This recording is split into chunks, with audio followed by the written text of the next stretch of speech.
sedikit mendengarkan kita berbincang dengan salah satu narasumber yang menurut saya beliau telah mencapai pada kematangan karirnya. Beliau merupakan sarjana manajemen S1, kemudian juga S1 FKIP Bahasa Indonesia, dan beliau juga telah menjadi PNS pada tahun 2018. Kemudian juga beliau telah menciptakan karya sebuah puisi-puisi dan juga lainnya.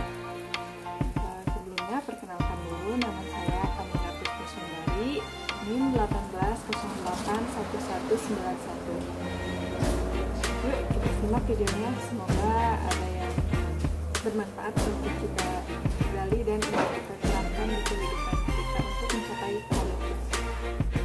Assalamualaikum warahmatullahi wabarakatuh. Waalaikumsalam warahmatullahi wabarakatuh.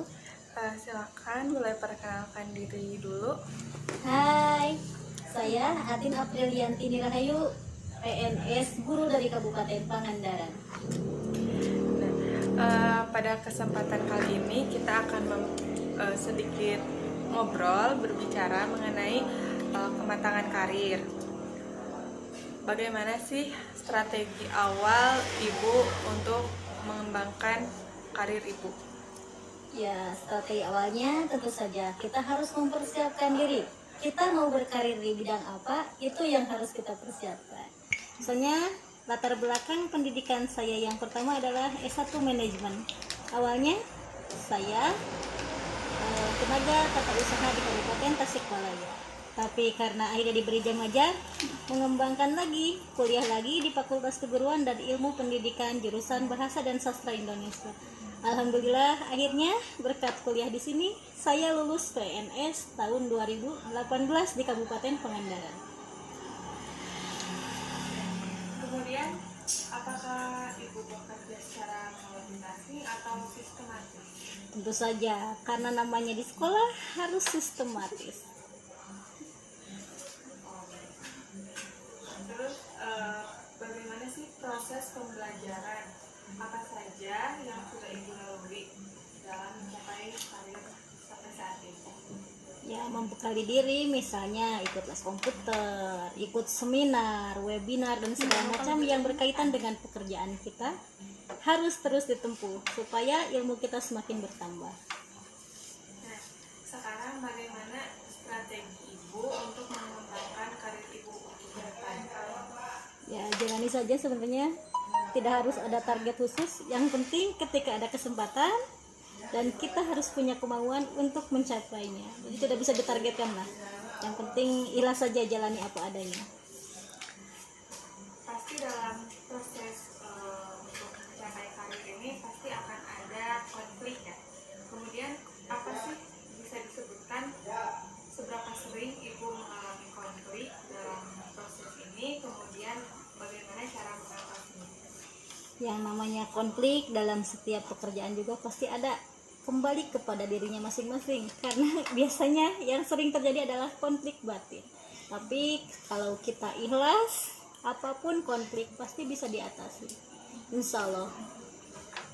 Hadapilah semuanya dengan senyuman ya. Iya. Nah, kemudian belakangan ini saya dengar ibu sudah ada karya. Yang karya apa itu ibu? Iya, Bisa dijelaskan dan isinya apa gitu? sebenarnya itu bukan yang pertama, sebenarnya ada juga musikalisasi puisi. Ya, saya hanya sebatas menulis saja karena hobinya di situ. Menulis apapun yang saya rasakan pasti saya tulis. Tapi banyak penawaran misalnya dibuat sebagai musikalisasi puisi oleh orang yang tidak saya kenal, yang kenalnya hanya di medsos. Tapi tidak apa-apa, menambah silaturahim. Yang masalah antologi buku puisi dan quotes bijak itu juga sebenarnya di luar dugaan, karena memang awalnya ada adik tingkat di kampus yang menawarkan untuk dibuat sebagai e-book. Jadi ketika kita ikhlas menulis, pasti ada jalan dan kesempatan. Ya, dijalani saja, silahkanlah. Kalaupun mungkin nanti ada rezekinya, ya alhamdulillah. Kalaupun memang di luar target, tidak apa-apa, karena kita juga orientasinya bukan pada materi, Yang penting kita bisa menebar kemanfaatan untuk orang lain, itu sudah cukup. Karena dengan menebar kemanfaatan, insya Allah ilmu kita akan semakin bertambah. Berarti karya-karya ibu itu yang sudah ibu sebutkan itu berawal dari hanya sekedar menulis di medsos begitu? Iya, begitulah. Iya. Baik. Terima kasih ibu atas waktunya. Mungkin hanya sampai mungkin hanya sampai sini dulu. Nanti kita bincang-bincangnya lanjutkan di lain waktu. Terima kasih. Semoga ilmunya bermanfaat dan juga karyanya bisa bermanfaat juga. Iya, pesannya begini ya, ada pesannya Ya. khusus, jangan mudah menyerah.